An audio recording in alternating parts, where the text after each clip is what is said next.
కూడా ఆమె మీద ఆమె పోస్టులు తొలగించి ఆమె వాయిస్ వినపడకుండా చేశారు. ఇలా చేసి ఉండకూడదు అనే పద్ధతిలో. If you are trying to reach me on Instagram or Facebook, I would like to let you know that I have been suspended from both accounts. I have wanted to respond as many Indians as possible, but my responses will now be delayed. I hope అంటే watts అంటే meta మీద కూడా ఒత్తిడి తెచ్చి ఆమె accounts ఇవన్నీ లేకుండా చేశారనేది ఒకటి. రెండోది భారతదేశ ప్రతిష్ట కూడా దీనివల్ల మేము భంగం అక్కడ ఇట్లాంటివి జరిగింది. అయినా కానీ నార్వే ప్రధానమంత్రి కొంచెం మోదీని సర్దుబాటు చేయడానికి ఆయన ప్రయత్నించారు. దీన్ని రాహుల్ గాంధీ అలాగే కొన్ని ప్రతిపక్షాలు కొన్ని మీడియా సంస్థలు జర్నలిస్ట్ సంస్థలు సరిగొనకూడదని చెప్పి వ్యాఖ్యానిస్తున్నారు. ఇది ఒక అంతర్జాతీయ చర్చగా మారింది. సార్ డీలిమిటేషన్ అన్యాయం ఖురేషీ షా అంటే చాలా ముఖ్యమైన విషయం. నిన్న ఎస్ఎం ఖురేషీ అని గతంలో ప్రధాన ఎన్నికల కమిషనర్ సిఈసి ఎస్వై ఖురేషీ సిఈసిగా పనిచేసిన ఆయన నిన్న పుచ్చలపల్లి సుందరయ్య స్మారకోపన్యాసం ఇవ్వడానికి వచ్చారు.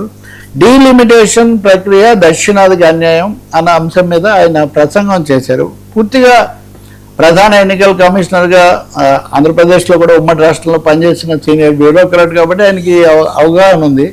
ఆయన 2 విషయాలు చెప్పారు, 2-3 విషయాలు చెప్పారు.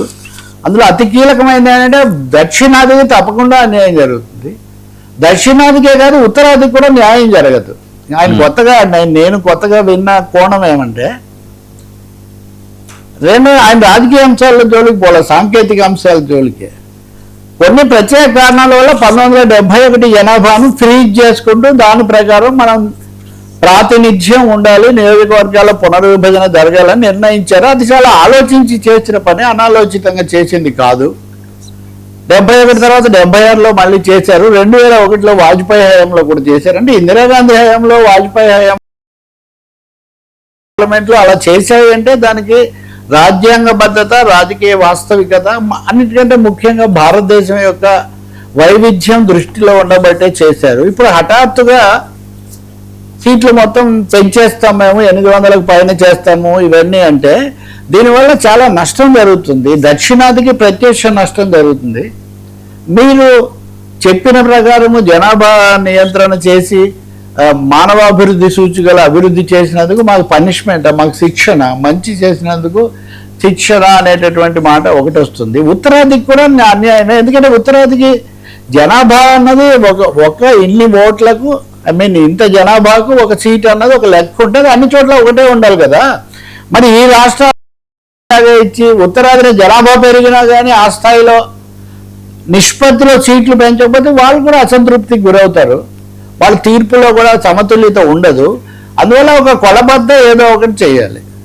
జనాభా ప్రకారం ఇంత, మానవాభివృద్ధి సూచికల ప్రకారం అంటే ఆయన అయితే 70-30, దీనికి వెయిటేజ్ 70, దీనికి 30, ఇటువంటిది ఇస్తే కొంత ఏదో ఒక శాస్త్రీయ ప్రాతిపదిక లేకుండా మేము ఇప్పుడు మోదీ గారు చెప్తున్నారు, అంటే కేంద్రం చెప్తూ ఉంది, మోదీ అమిత్ షా చెప్పారు ఏమని అంటే ఒక్క సీటు కూడా దక్షిణాదికి తగ్గదు, ఒకే నిష్పత్తిలో పెరుగుతాయి. కానీ పెరిగితే ఆయన ముఖ్యమైన అంశం చెప్పాడు, ప్రజాస్వామ్యము, ఓటింగు, పార్లమెంట్లు అనేవి అనేక ప్రాతిపదికల్లో పనిచేస్తాయి. నిష్పత్తి సరిగ్గా ఉంటే చాలదు. అబ్జల్యూట్ ఫిగర్స్, టెక్నికల్ ప్రపోర్షన్ వేరు, అబ్జల్యూట్ ఫిగర్స్ వేరు. ఉదాహరణకు 30 స్థానాలు ఉన్న తమిళనాడుకు 60 స్థానాలు వచ్చాయనుకుందాం, 80 స్థానాలు ఉన్న ఉత్తరప్రదేశ్కు 120 వచ్చాయనుకుందాం.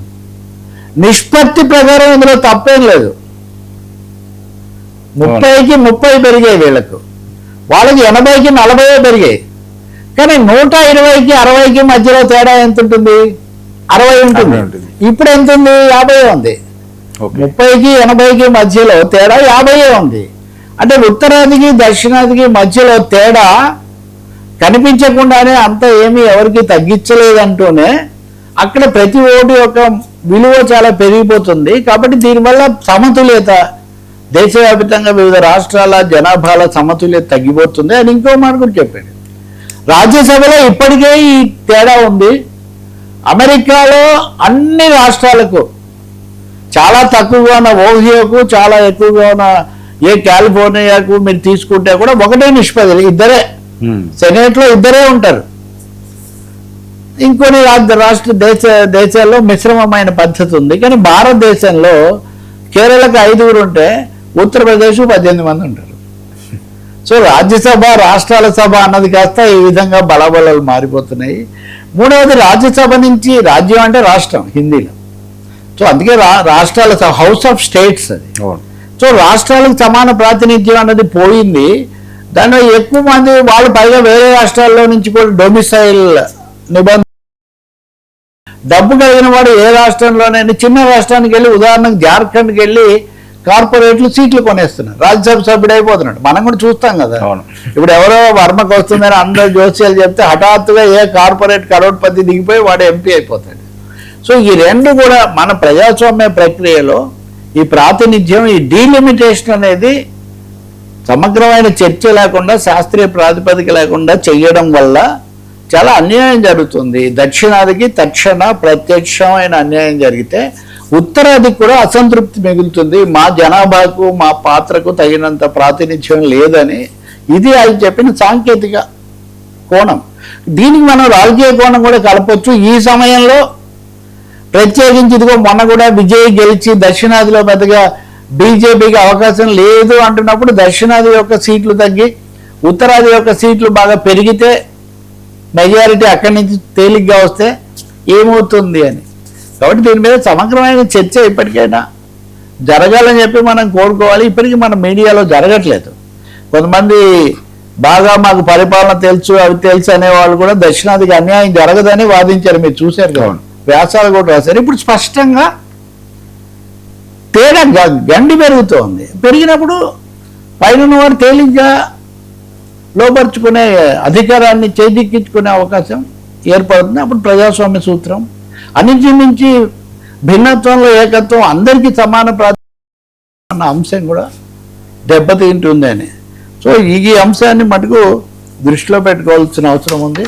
అలాగే జనాభా అంశం కూడా, జనాభాలో ఫలదీకరణ, మన చంద్రబాబు నాయుడు తీసుకొస్తున్న జనాభా సిద్ధాంతం, దాన్ని కూడా చూసినప్పుడు సగటు జనాభా పెరుగుదల రేటు అనేది అంచనా వేసి దాని ప్రకారం వెళ్లాల్సి ఉంటుంది భవిష్యత్తుకు సంబంధించి అని. సార్, రాహుల్ గాంధీ కొద్దిసేపటి క్రితమే చేసిన సంచలన వ్యాఖ్యలు, మోదీ షాల్ను ద్రోహులుగా పోల్చడం. ఆర్ఎస్ఎస్ ట్రైటర్స్ అన్నాడు ఆయన. రాహుల్ గాంధీ గతంలో కూడా ఇలాంటి విమర్శలు చేశారు. ఓకే, ఇప్పుడు రాహుల్ గాంధీ ద్రోహులు అన్నారు, దానికి కొంచెం పరువు నష్టం ఇది జరుగుతుంది. ఆయన ఆర్ఎస్ఎస్ అనేది ఈ దేశం యొక్క స్వాతంత్ర పోరాటంలో పాల్గొనలేదు, ఇట్లాంటి విమర్శలు ఎప్పటి నుంచో ఉన్నాయి. రాహుల్ గాంధీ ఇప్పుడున్న వాళ్ళని అంటున్నాడు, వాడు జవహర్లాల్ నెహ్రూనే అంటున్నారు కదా. జవహర్లాల్ నెహ్రూ కంటే ఈ దేశానికి అన్యాయం చేసిన వాడు ఇంకొకటి లేడని రోజు అంటున్నారు కదా. మహాత్మా గాంధీతో పాటు గాడ్సే కూడా దేశభక్తులు అంటున్నారు కదా. దీనికి ఎవరైనా ఏం చెప్తారు? ఒకవేళ రాహుల్ గాంధీ మాట్లాడిన మనం ఫుల్ టెక్స్ట్ విన్న తర్వాత